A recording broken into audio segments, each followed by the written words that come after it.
solemn ceremony at the White House yesterday. President Trump issuing a proclamation establishing February 22nd as National Angel Family Day.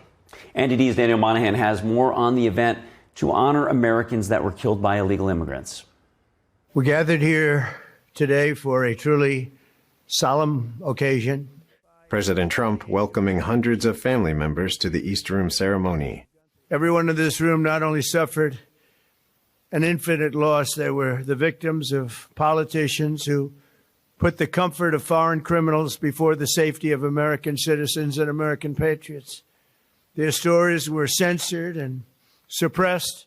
The day was chosen in remembrance of Laken Riley, a 22-year-old nursing student who was murdered by Jose Ibarra, an illegal immigrant from Venezuela, while she was jogging on the University of Georgia campus in February 2024. Laken was viciously attacked, brutally beaten and murdered by an illegal alien gang member who the last administration heartlessly released into our country. I personally arrested Jose Ibarra for endangering the welfare of a child. A few months later, I saw his face again in the news after he viciously murdered Laken Riley. I did my job. I put him in custody. The system failed. No detainer, no accountability, no deportation, and an innocent American life was taken. Laken's mom, Allison, recalled how Trump vowed not to forget her daughter. You weren't president at that time, and you have not forgotten. You have fought a fight that most people would not want to have to fight. Allison described Laken as responsible, hardworking, kind, and selfless, someone who didn't put herself in bad positions. And she just wanted to go for a run that morning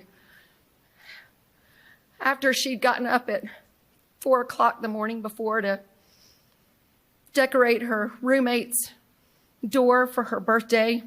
It's amazing, Allison. You have to go through this. Doesn't get that much easier, does it? Right? Even with time. It's been a while now, and it doesn't get that much easier. Joshua Wilkerson was an 18-year-old American student who was severely beaten, strangled, tortured, and burned to death by an illegal immigrant.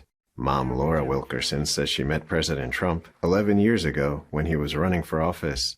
He never, ever looked away from my pain. He looked me straight in the eye, and he said, "I will never forget the story of your sweet son, and I will never give up fighting for the American family." I looked at him and I believed him. A candle was lit to honor the victims, and their names were read aloud. Jackson Davis,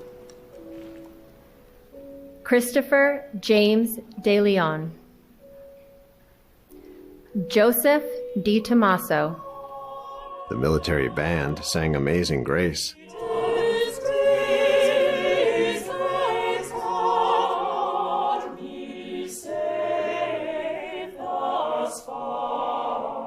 The president also called on Congress to pass Kate's Law, named after Kate Steinle, who was fatally shot by an illegal immigrant in June 2015.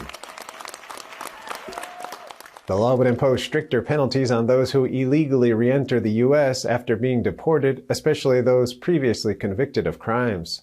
Daniel Monahan, NTD News.